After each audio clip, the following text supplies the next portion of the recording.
All right, the nicer weather is coming, and so for women especially, well, you're starting to show the legs, and maybe you don't want to wear the nylons, and then in the bathing suit.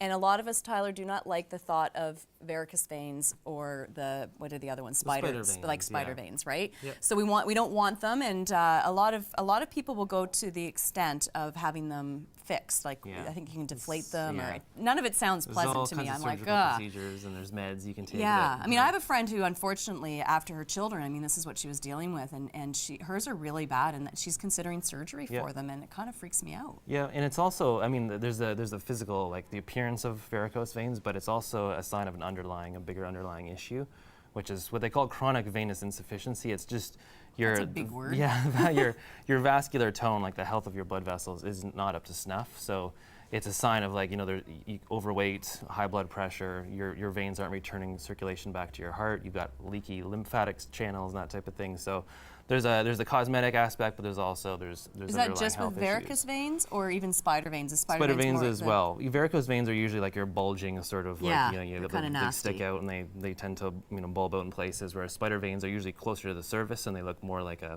spider. That's where they get their name. Yeah. And those are not usually as serious, and they're even caused by some things like sun exposure will cause spider veins of people's face. Really? Yeah. Interesting. So what can we do from a natural food product to get into our system to sort of help with this? Sure. So the main thing, so it's a bit of a broken record approach, but the research is always... Well, maybe eventually it'll sink into people, right? Yeah, exactly. It's not like I'm pro any of this stuff. I don't have any shares in lentils or anything like that. But generally speaking, like your high fiber foods is the one thing. So fiber, basically for cardiovascular health, it lowers things like saturated fats and cholesterol from getting into your system. It lowers the effect of sugar. So things like lentils and oats are great sources of soluble fiber. And most of us don't get enough fiber, right? Yeah, and if you're eating, if you have a lot of processed foods, a lot of that fiber has been taken out. But if you concentrate more on whole foods, you're going to get a lot of soluble fiber, especially if you concentrate on your plant sources, oats, grains, beans, that type of thing.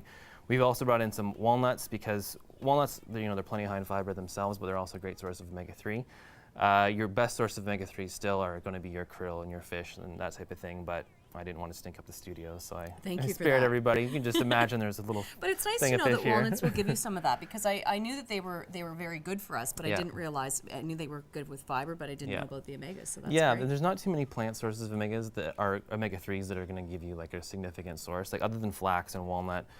Soy as well, like if you're into soybeans or edamame, you're going to get some omega-3 from there.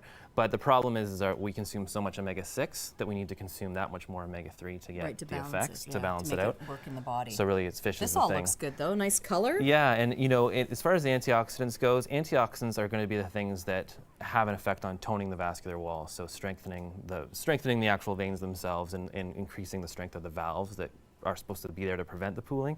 So in general, any sort of fruits and vegetables will do. We've got some arugula that our social worker Heather gave to me yesterday. I thought I'd bring it on before that's cool, it gets too wilty. Yeah, but I mean, that's nice. You could grow that. Yeah, you can grow it. Tastes delicious. It does. I've never actually just eaten straight arugula before. It's got like a peppery, radishy flavor. It's really nice. The one big thing is, and you'll see most of the research gravitating towards this, is citrus fruits in general contain things called hesperidin, and there's other bioflavonoids as well, but hesperidin is the one sort of antioxidant flavonoid that they've found to be effective for vein health. All right. So citrus, oranges, lemons, limes, grapefruits, all that type of thing. And any, when it comes to supplements, I know that, you talk, like, let's try to do it naturally, but you've seen some good results over here. Yeah, we've always had fairly good results with diet and some of the more traditional things for varicose veins, like horse chestnut and butcher's broom. They've always worked reasonably well. But it wasn't until there was a new ingredient that was released in Canada called diosmin, which is basically, so we talked about hesperidin. Diosmin is basically, yes, so Diavasc is the product that we use with all of our patients.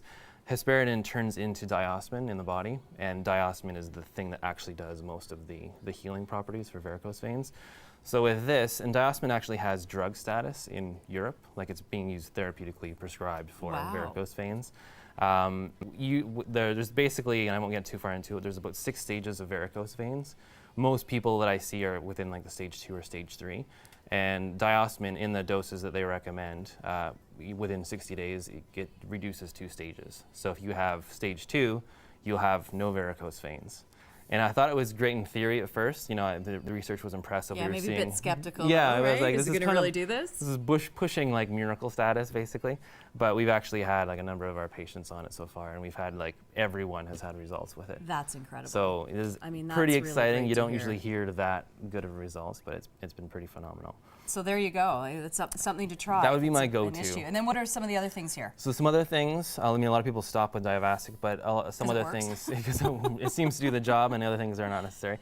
But ginkgo has also been really well researched because ginkgo helps with microcirculation. So ginkgo is most famous for its effect on memory because it increases oxygen blood flow to the As I say, brain. it's good for you anyway, right? Good for you to anyway. Add that in. Yeah, it's got cardiovascular benefits. It's also an antioxidant, which helps protect the lining of the arteries and veins. But ginkgo is something works very well. If you do get ginkgo, you want to get a standardized one, which most ginkgos are now. They're always going to be the same. Like if you look at the labels, they'll always be standardized to the same amount of active ingredients. Resveratrol, which is famously known as the antioxidant found in red wine. It's found in grapes, but it is concentrated in neat. red Okay. wine. So So if you don't want the effects of alcohol, take yeah, one of you can those. take resveratrol. You can, eat red grapes, but generally speaking, the resveratrol content is much higher in red wine.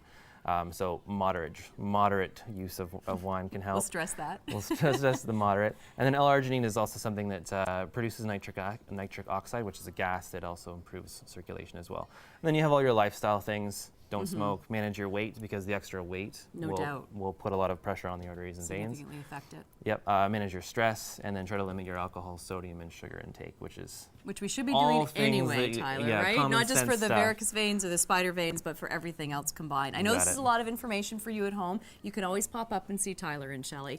Full Circle Healthcare is where you go, 131 Upper Centennial Parkway, fullcirclehealthcare.ca. They always have great workshops going on there to help you. Full Circle SUP, S-U-P-P is how you can follow them on Twitter as well. Thanks so much, Tyler. Thanks.